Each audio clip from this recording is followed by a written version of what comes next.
Bonjour à tous, vous voulez en apprendre davantage sur la blockchain, les crypto-monnaies et leurs perspectives? Débutant ou pas, vous êtes au bon endroit.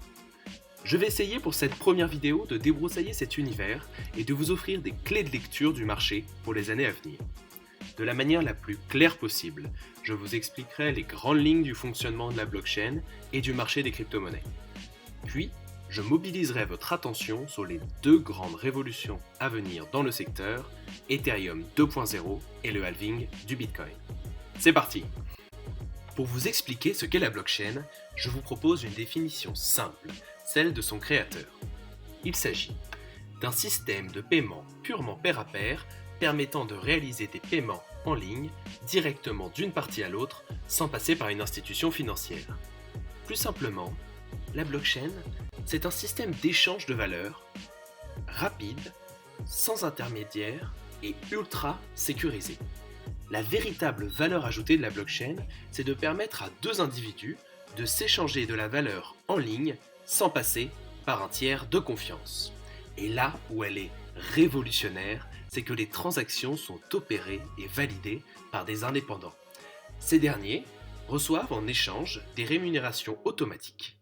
On les appelle les mineurs. La blockchain, c'est un protocole de validation d'informations très différent de ce que l'on connaissait avant. Ce système repose, dans le cadre du Bitcoin, sur le Proof of Work, la preuve de travail. C'est-à-dire que toutes les 15 minutes, un nouveau bloc s'ouvre, laissant le temps à des transactions de s'y inscrire. Durant ces 15 minutes, les mineurs vérifient que les transactions sont possibles, c'est-à-dire que les personnes sont bien en mesure de pouvoir émettre une certaine quantité de Bitcoin, mais aussi de pouvoir la recevoir. Après 15 minutes, un mineur clôture le bloc et les informations qui le comprennent. Ce bloc vient alors s'ajouter à la blockchain. On distingue un grand nombre d'avantages. Je vais vous en énumérer 4. Tout d'abord, la rapidité. Une transaction Bitcoin prend 15 minutes, contre 2 jours en moyenne pour un virement bancaire.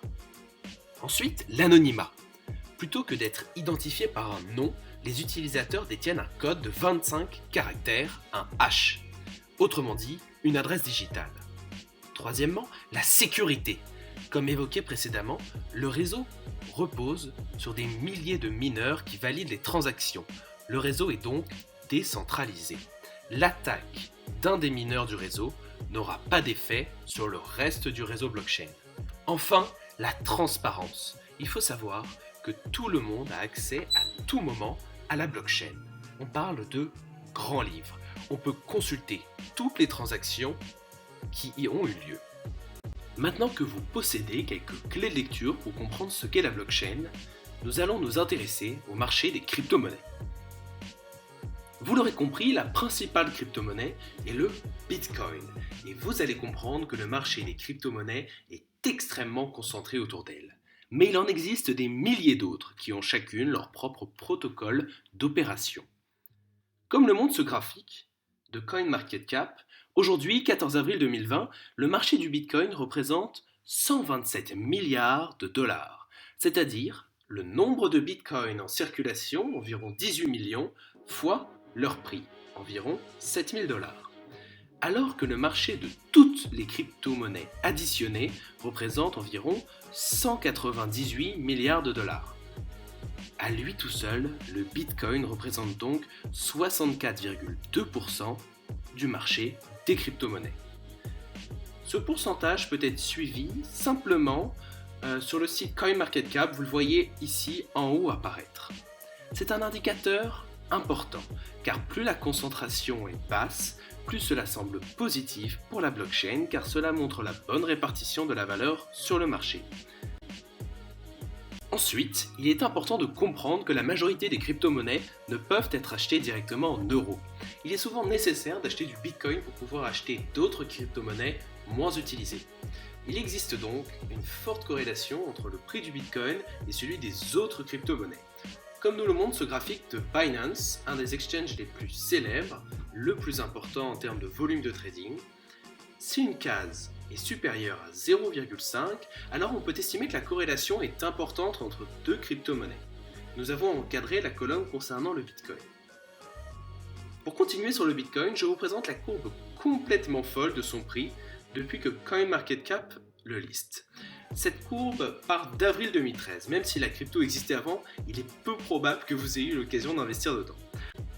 En effet, en près de 7 ans, la crypto est passée d'une centaine de dollars à près de 7000 $, multipliant ainsi son cours par près de 70, avec un pic historique à 20 000 $ en 2017.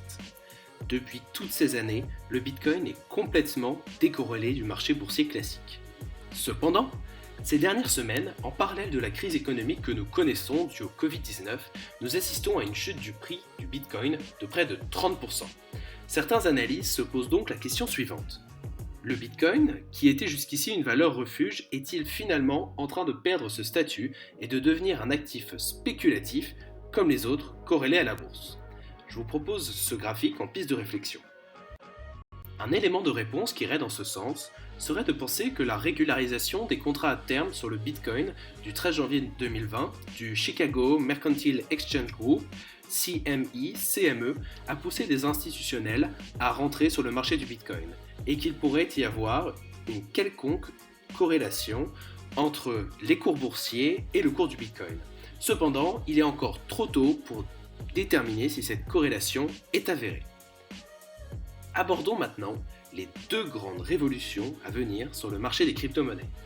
Tout d'abord, le halving du Bitcoin. Ne vous inquiétez pas, c'est beaucoup plus simple qu'il n'y paraît.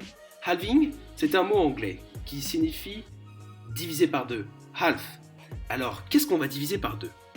Eh bien, on va diviser la récompense des mineurs du réseau Bitcoin.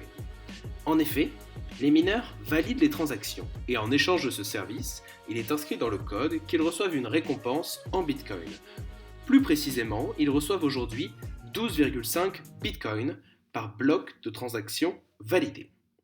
Or, le code prévoit qu'au fur et à mesure que les blocs sont validés, la récompense doit être diminuée, car le créateur avait prédit que le prix du Bitcoin serait amené à augmenter. Donc concrètement, à partir du 11 mai 2020, les mineurs recevront, en échange de validation de transactions, 6,25 Bitcoin contre 12,5 actuellement. Mais quels effets sur le marché ? Ils pourraient être très nombreux. Dans un premier temps, je vous propose d'analyser les deux précédents halvings qui ont déjà eu lieu et leurs effets sur le cours du Bitcoin. Évidemment, ce graphique est très optimiste et présente du très long terme. Cependant, il présente les effets des deux derniers halvings et il peut être intéressant de les regarder. Je vous laisse d'ailleurs tous les liens, des articles et des graphiques en description. En parallèle, une analyse de Rekt Capital souligne que le récent crash du Bitcoin est un phénomène normal. L'analyste rappelle que 100 jours avant le premier halving, le prix du Bitcoin avait chuté de 50%, mais aussi qu'il avait perdu 38% à 20 jours du deuxième halving. Ensuite, Federico Ezzi, un analyste financier, soutient que généralement, le halving permet de faire repartir à la hausse le prix du Bitcoin. Il évoque en effet un effet de rareté. Mais aujourd'hui, d'autres éléments sont à prendre en compte, notamment l'explosion des volumes traités par jour, mais aussi les contrats à terme sur le Bitcoin qui pourraient entraîner des effets très différents de ce qui s'est déjà passé sur le marché du Bitcoin. Et je vous laisse vous faire votre propre avis. Enfin, j'enchaîne sur la deuxième révolution qui devrait avoir lieu sur le marché des cryptoactifs. Ethereum 2.0.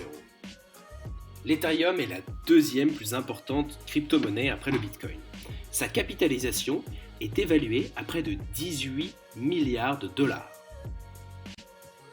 En un mot, le projet Ethereum a été monté par Vitalik Buterin, accompagné notamment de Joe Lubin, le CEO de ConsenSys, une entreprise très reconnue dans l'écosystème blockchain.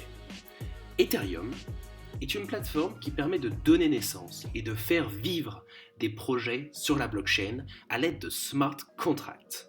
Ce sont des contrats dits intelligents qui ont la particularité de s'exécuter tout seuls. La crypto Ether a une utilité réelle pour tous les projets qui veulent se lancer sur la plateforme Ethereum. En effet, les développeurs d'applications l'utilisent pour payer les frais de transaction et les services sur le réseau Ethereum. Pour vous rendre la chose plus concrète, imaginez une ville qui s'appellerait Ethereum. Cette ville est remplie de voitures et chaque voiture est une start-up. Un projet qui évolue dans cette ville. Et pour pouvoir avancer, il lui faut de l'Ether, qu'elle va convertir en essence, en gaz, pour pouvoir avancer. Aujourd'hui, près de 82% des projets blockchain reposent sur Ethereum, ce qui montre la puissance de frappe de cette plateforme. Mais victime de son succès, le projet commence à présenter certains défauts. Les développeurs se plaignent du fait que le réseau est régulièrement surchargé et donc que le temps de transaction est devenu terriblement lent et les frais associés en constante augmentation. Vitalik Buterin, son dirigeant, a pour projet de faire une immense mise à jour du protocole Ethereum. Ethereum 2.0. L'idée de la mise à jour serait d'offrir une plateforme beaucoup plus rapide et beaucoup plus scalable, tout en gardant un réseau très décentralisé. Si vous êtes intéressé pour comprendre en détail les révolutions du projet, je vous invite à regarder cette vidéo d'un autre YouTuber que j'ai trouvé très complète. Mais il faut comprendre que cette révolution devrait se faire progressivement. On espère la première mise à jour dès cet été. Mais une mise à jour complète n'est pas prévue avant 5 à 10 ans, d'après un tweet de Vitalik Buterin. Face à cet enjeu majeur, le projet Ethereum pourrait bien connaître une ascension fulgurante si la mise à jour venait à se passer dans de bonnes conditions. Au contraire, une mise à jour ratée ou ne répondant pas aux besoins des utilisateurs de cette blockchain pourrait entraîner l'effondrement de ce projet.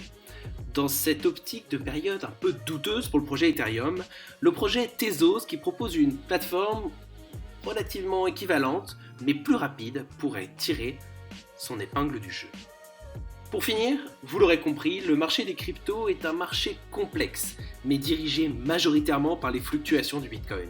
Il faut retenir que la blockchain est une véritable révolution et que cette technologie devrait probablement connaître un essor fulgurant dans les années à venir. Le halving du Bitcoin et l'Ethereum 2.0 auront sans aucun doute un impact majeur sur l'avenir des crypto-monnaies.